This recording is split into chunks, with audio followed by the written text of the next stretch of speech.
ராகுல் அமுதா 30/8/2005 9:31 AM ஒட்டன்சத்திரம். சனி திசை எப்படி இருக்கும், எதிர்காலம் எப்படி இருக்கும் ப்ளீஸ் சார் அப்படின்னு கொடுத்துருக்கீங்க. எகன் 2005 இருக்கக்கூடிய ஒரு நேயர் 30 ஆகஸ்ட் 30/8/2005 9:31 AM ஒட்டன்சத்திரம். ராகுல் அமுதா. ஸோ உங்களுடைய ஜாதகம் துலா லக்னம் அண்ட் மிதுன ராசி, புனர்பூசம் நட்சத்திரம் 1ஆம் பாதம். இப்ப நடக்கும் திசை சனி திசை. சனி திசை தான் 2018 போயிட்டு இருக்குது. உங்களுடைய கேள்வி என்ன, சனி திசை எப்படி இருக்கும், இந்த சனி திசை என்ன பண்ண போகுது, அதான் கேள்வி. சனி திசை, சனி புத்தி முடிஞ்சு இப்ப புதன் புத்தி வர ஏப்ரல் 3ஆம் தேதியோட முடியுது. சனி திசை புதன் புத்தி. ஜாதகத்தில் சனி வித் புதன். அப்புறம் என்ன, சனியும் புதனும் பலமா நிக்கிறாங்கன்னா சனி திசை மிக அற்புதமா நிக்குது. ஓகேங்களா, ஜாதகம் ஸ்கிரீன்ல வருது பாருங்க. தயவுசெய்து யாரும் எனக்கு கால் பண்ணாதீங்கம்மா, கால் எடுக்க மாட்டேன். சேட்டிங்ல மட்டும் எனக்கு கமெண்ட் பண்ணி விடுங்க. ஓகேவா. ராகுல் அமுதா உங்களோட ஜாதகம் சொல்றேன். சனி திசை என்ன பண்ணும் அப்படிங்கிறத வித் விளக்கத்தோட, ஏன் எதுக்கு அப்படிங்கிற காரணத்தோட உங்களுக்கு சொல்றேன். சரி, இதான் ஜாதகமா.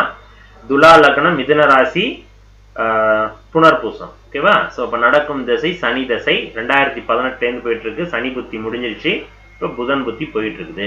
வர ஏப்ரலோட முடியுது. சரி, இந்த ஜாதகத்துக்கு துலா லக்னத்திற்கு சனி என்ன சொல்றது, ராஜயோகாதிபதி 4 மற்றும் ஒரு கேந்திரத்தின் அதிபதி, திரிகோணத்தின் அதிபதியாகவும் வந்தார். அதுக்கு பேரு ராஜயோகாதிபதி. அது என்ன ராஜயோகாதிபதி, அவங்க தான் சார் அளவற்ற நன்மையை உங்களுக்கு கொடுப்பாங்க.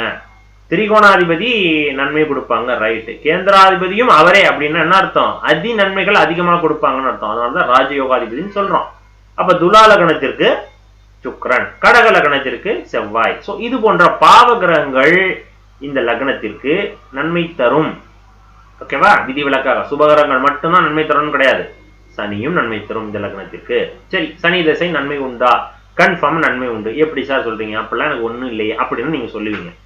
யாரது பேரு, ராகுல் அமுதா. நீங்க இப்ப நான் சொன்னா அப்படிதான் எனக்கு ஒண்ணுமே பண்ணலையே, நீங்க என்னமோ புதுசா சொல்றீங்க. அப்படித்தான் எல்லாரும் சொன்னாங்க. சனி தசை எனக்கு பெருசா நல்லது இருக்கும்னு தான் சொன்னாங்க, ஆனா எனக்கு ஒண்ணுமே பண்ணல அப்படிதான் நீங்க சொல்லுவீங்க. சரிங்களா. அதற்கு காரணம் என்னங்கிறது நான் சொல்றேன். ஜாதகத்தில் சனி 4 மற்றும் 5ஆம் பாவகாதிபதி 10ஆம் இடத்தில், 9ஆம் பாவகாதிபதி புதனோடு 10ஆம் பாவகாதிபதி சந்திரனோடு பரிவர்த்தனையில உட்கார்ந்து நிற்பது சூப்பர். ஓகேவா. சோ அதனால சனி புதன் இந்த ஜாதகத்தினுடைய சேர்க்கை சூப்பரோ சூப்பர். சனி நின்ற வீட்டின் அதிபதி சந்திரன் பரிவர்த்தனையில் ஆட்சி சூப்பர். சனி 9ஆம் பாவகாதிபதி, இங்க சனி யாரு, 5ஆம் பாவகாதிபதி, புதன் 9ஆம் பாவகாதிபதி, ரெண்டும் இணைந்து 4ஆம் இடத்தை பாக்குது. 4ஆம் இடம்ங்கிறது வீடு, வண்டி, வாகனம், சுகம், தன் சுகம், தாயார் சுகம், இதெல்லாம் சொல்லக்கூடியது 4ஆம் பாவகம். ஓகேவா. சொத்து பத்து எல்லாம் 4ஆம் பாவகம். இது எல்லாத்தையும் கொடுக்கக்கூடிய கிரகம் சனி. அவர் பலமானிக்கிறார். எஸ், பலமானிக்கிறார். அப்ப சனி தசை சனி புத்திய நன்மை கொடுக்கல. இதுக்கு காரணம் உங்க ஜாதகத்தில் கிடையாது. ஒரே லைன் அஷ்டம சனி, அவ்வளவுதான், நேரம் முடிஞ்சு போச்சு. அப்படிதான் எல்லா ஜோசியர்களும் சொல்லுவாங்க. நான் என்ன சொல்ல வரேன், அந்த சந்திரனை தூக்கி மேச ராசியில போட்டுருங்க, இல்ல சந்திரனை தூக்கி துலா ராசியில கூட போட்டுருங்க, சந்திரனை தூக்கி. ஓகேவா. ஆனா சந்திரன் நீங்க எங்க போட்டாலும் இதான் பலன். மேச ராசியில இருந்தாலும் சரி, துலா ராசியில இருந்தாலும் சரி, 2018 சனி தசை சனி புத்தி ஸ்டார்ட் ஆன உடனேயே இவர்களுக்கு நன்மை இல்லை அப்படிங்கிறத என்னுடைய ஆன்சர். நீங்க எந்த ராசியா இருந்தாலும் சரி. இதுக்கு அஷ்டம சனி அப்படின்னு அது மேல பழி போட மாட்டேன். காரணம், கோச்சாரத்தில் சனி எந்தெந்த பாவகத்தை பார்க்குது, எந்தெந்த பாவகத்துல இருக்கக்கூடிய கிரகத்தை பார்க்குது, அதெல்லாம் தடை தாமதத்தாகும். சனி தசையே நடந்து சனி கோச்சார சனியோட தொடர்பு இருந்துச்சுனாலும் தடை தான். இதெல்லாம் ஜோதிடத்துல சொல்லப்படாத விதிகள். கோச்சாரத்தோட கனெக்ட் பண்ணி பார்க்கணும் ஒவ்வொரு பலனுக்கும். அப்ப இது நாள் வரைக்கும் உங்களுக்கு சனி ராசிக்கு 7ல உட்காந்து ராசியை பார்த்து அடி வாங்கினுச்சு.